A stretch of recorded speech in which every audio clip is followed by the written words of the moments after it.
প্রথম প্রশ্নটি যেটা সেটা হলো জুমার নামাজে ইমাম সাহেব দেখা যায় যে একটা জুমার নামাজের আগে খুতবার আগে একটা বড় ধরনের বয়ান, বড় ধরনের বক্তব্য, ওয়াজ দিয়ে থাকেন, ওয়াজ করে থাকেন।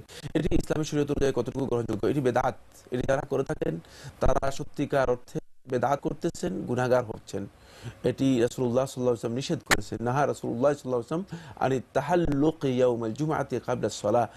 নামাজের আগে রাসূলুল্লাহ সাল্লাল্লাহু আলাইহি ওয়াসাল্লাম তাহাল্লুককে হালকাবন্দি হয়ে, মানে কোনো বিষয় আলোচনা করাকে শুক্রবারে জুমার দিনে রাসূলুল্লাহ সাল্লাল্লাহু আলাইহি ওয়াসাল্লাম নিষেধ করেছেন। সুতরাং জুমার নামাজের খুতবার আগে যদি কেউ এই ধরনের আলোচনা করে থাকেন তাহলে তিনি অবশ্যই গর্হিত কাজ করতেছেন। আল্লাহ রাসূল সাল্লাল্লাহু আলাইহি ওয়াসাল্লাম যেটা নিষিদ্ধ করেছেন সেটাই করতেছেন, এবং এই কাজটুকু বেদাত। এটা করার কোনো অবকাশ নেই।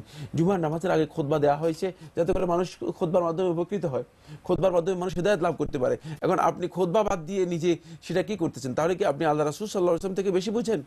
আল্লাহ রাসূল সাল্লাল্লাহু আলাইহি ওয়াসাল্লাম যেটা করতে বলেছেন সেটা না করে আপনি নিজে নিজের পক্ষ থেকে নিজে তৈরি করে, মানে কি বলতে চাচ্ছেন? আল্লাহ রাসূলের চেয়ে অতিরিক্ত কি আপনি মানুষদেরকে দিতে চাচ্ছেন? এই কাজটুকু যারা করতেছেন, যে সমস্ত খতিব সাহেবরা করতেছেন, আমি সবাইকে অত্যন্ত বিনয়ের সাথে, অত্যন্ত করুণভাবে আবেদন করতে চাই যে এই কাজটুকু অন্তপক্ষে বন্ধ করুন। এটা জায়েজ নেই ইসলামী শরীয়তের মধ্যে। রাসূলুল্লাহ সাল্লাল্লাহু আপনার আলাইহি এই ওয়াসাল্লাম বক্তব্য পরে আরেকটি প্রশ্ন জাগে, জি তাহলে যে খুতবা যেটা আরবিতে দেওয়া হচ্ছে, আমরা তো জনগণ বুঝি না, সাধারণ মানুষ, জি তাহলে কি আরবিতে ওনারা খুতবা দিতে থাকবেন? আমরা আগেও বক্তব্য দেওয়াটা বেদাত বললেন এবং খুতবা না, আরবি এরপরে বললেন, প্রশ্ন তো আমরা আসতেছে। কি করবো? আমরা কি শুনবো, কি বুঝবো? এরপরে প্রশ্নের মধ্যে সেই বিষয়টি আসতেছে। এরপরে প্রশ্নের মধ্যে এই বিষয়টি এসে গেছে। সেটা হচ্ছে পরে এই ভাই প্রশ্ন করেছেন, সেটা হচ্ছে তাহলে খুতবাটা কিভাবে দেওয়া হবে?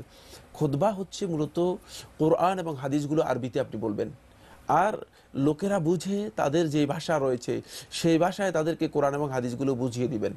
এটা হচ্ছে খুতবা। এবং এই খুতবা হবে বাংলাদেশিদের জন্য বাংলা ভাষায়। বাংলাদেশিরা কোরআন এবং হাদিসগুলো আরবিতে জানবে, আরবিতে বলা হবে, সেগুলো অনুবাদ করে দেওয়া হবে। বাকি বাংলায় যে কথাগুলো আছে সেই কথাগুলো বাংলাতে তাদেরকে বুঝিয়ে দেবেন। এবং সেটা যদি আপনি করেন তাহলে দেখা যাবে যে আপনি যে খুতবাটা আবিষ্কার করেছেন, তৃতীয় খুতবা, মানে খুতবা হচ্ছে দুইটা, তৃতীয় আরেকটা খুতবা যেটা আবিষ্কার করেছেন, সেই বেদাতটুকু, সেই আবিষ্কারটুকুর আর দরকার হবে না। লোকেরা সহজেই বুঝতে পারবে তাহলে যে যেটা এলাকায় জুমা হবে সে এলাকায় মানুষের বোধগম্য ভাষায় বোধগম্য খুতবা ভাষায় দিতে সেটা হবে, জি, এবং সেখানে অবশ্যই পবিত্র কোরআনের বক্তব্য আসবে, হাদিসের বক্তব্য আসবে, এবং সেগুলো সেটা আরবিতে সে পড়তে হবে, অঞ্চলের ভাষায়, বোধগম্য ভাষায় সেটা সেটা বুঝিয়ে দিতে বুঝিয়ে হবে। দিতে হবে। জি, এবং সেখানে যে সমস্ত বিষয়গুলো, মানে খুতবার যে মৌলিক যে বিষয়গুলো আছে সেই বিষয়গুলো খুতবার মধ্যে থাকতে হবে, যেগুলো ওলামায়ে কেরাম তাদের ফিকহের মধ্যে বলেছেন সেগুলো খুতবার খুতবার মধ্যে শর্তগুলো থাকবে, পালন খুতবার করতে হবে। শর্তগুলো পূরণ করতে হবে। এবং সেটা যদি বাংলা ভাষায় হয় তাহলে আমাদের এই বাংলাদেশের মানুষগুলো উপকৃত হবে। খুতবার মধ্যে আমরা কি বললাম সেটা উপকৃত হবে। দুঃখজনক বিষয় হচ্ছে যে খুতবাকে আরবিতে দেওয়া হয়ে থাকে, এবং আরবিতে দিয়ে থাকেন, যিনি দিচ্ছেন তিনিও জানেন না আরবি। তিনি একটা বই অনেক থেকে, ক্ষেত্রেই, অনেক ক্ষেত্রে তিনি একটা বই থেকে লিখে নিয়ে আসেন, মানে একটা বই থেকে লিখে নিয়ে আসেন, অনেক ক্ষেত্রে বইটা পড়া হয়। অথবা বই দেখে দেখে পড়েন, এবং যেটা পড়েন সেটা ভুল পড়েন, অনেক সময় দেখা যায় সেটা ভুল পড়েন, আর লোকেরা কিছুই বুঝে না, লোকেরা ঘুমিয়ে থাকে। তাহলে এই যে খুতবার যে টার্গেট রয়েছে, মাকসুদ রয়েছে, উদ্দেশ্য রয়েছে, খুতবার উদ্দেশ্য এর মাধ্যমে ব্যাহত হচ্ছে।